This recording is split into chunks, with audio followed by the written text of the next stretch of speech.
This just in, folks. Micheal Avenatti has just went to jail. The guy who supposedly was going after R. Kelly to sue for all them women. Look where his ass is at now. I told y'all he was a damn crook. Now what are them extorting ass women gonna do? They was trying to extort R. Kelly using Micheal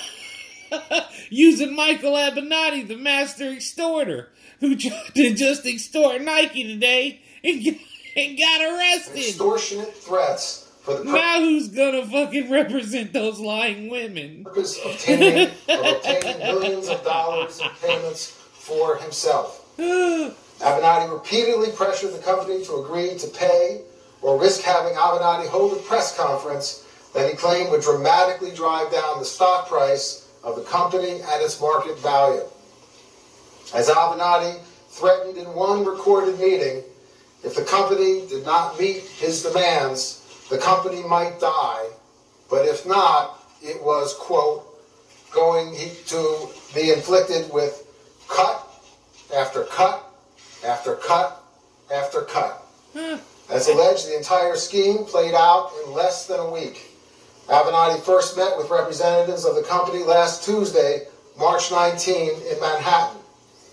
At that meeting, Avenatti said he represented a client who coached an amateur high school basketball team sponsored by the company, which is Nike. The team had recently lost that contract worth $72,000 a year, and Avenatti claimed the coach had information about potential misconduct by employees at Nike.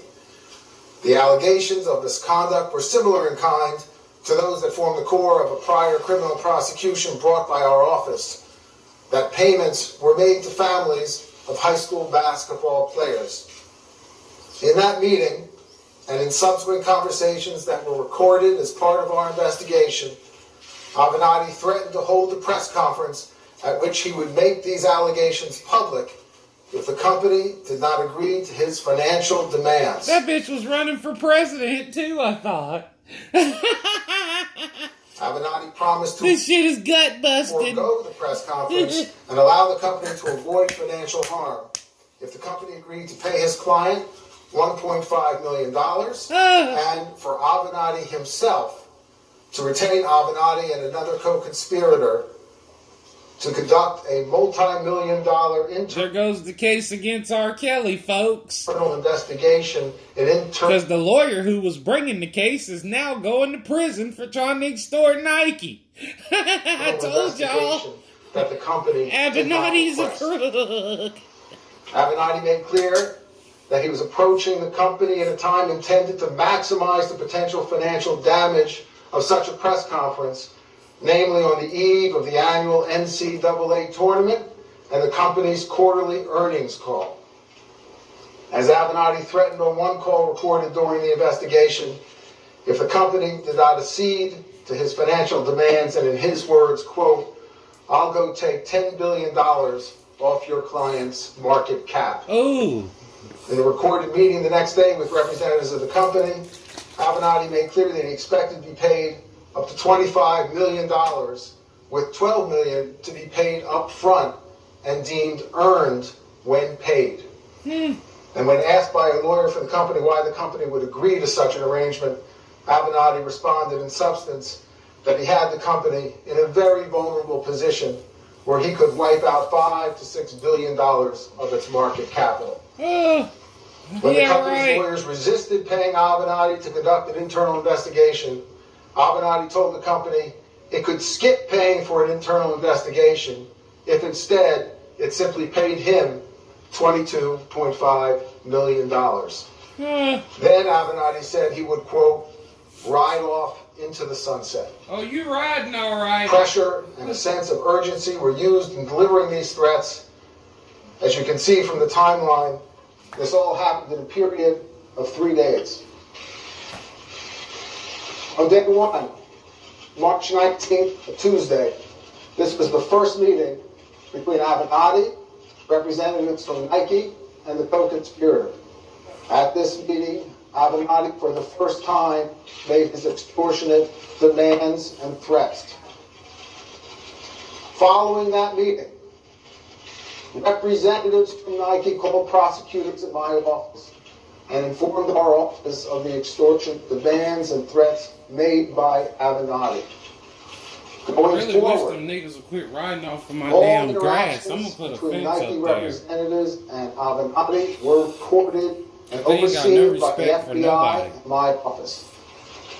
On day 2, Wednesday, March 20th, there was a recorded phone call with Avenatti, the co-conspirator, and representatives from Nike, where Avenatti again made his threats and demands.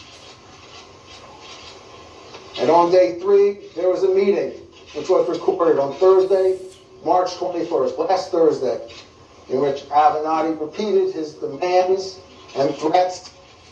And as you can see, he graphically described his hold on the company.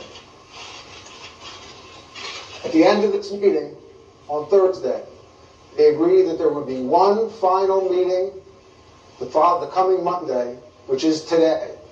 And at that meeting, Nike would either accede to Avenatti's demands or suffer the consequences. After that meeting, about 2 hours after that meeting, Avenatti decided to turn up the heat on Nike.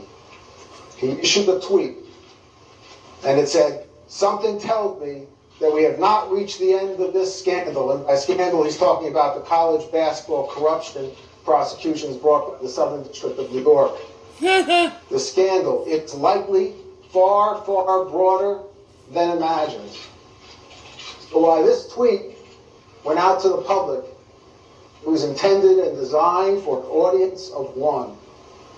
This was Micheal Avenatti's shot across Nike's bow. And guess what? Now Nike got tapes on your ass. Avenatti was talking about, I'm gonna release the secret tapes on R. Kelly if he don't. Well, guess what? Now they got some tapes on your ass, Avenatti, who's in prison. I told y'all, Avenatti's a fucking crook.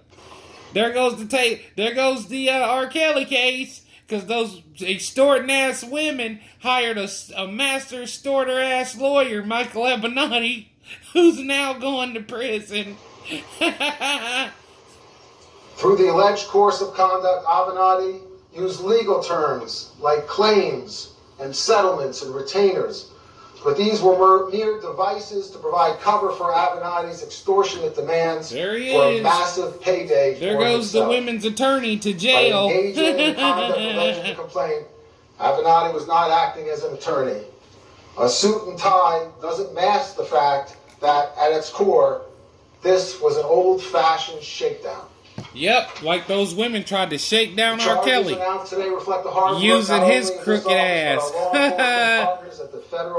Say hello to the inmates before R. Kelly, Avenatti. The assistant director in charge of the FBI's New York field office. I want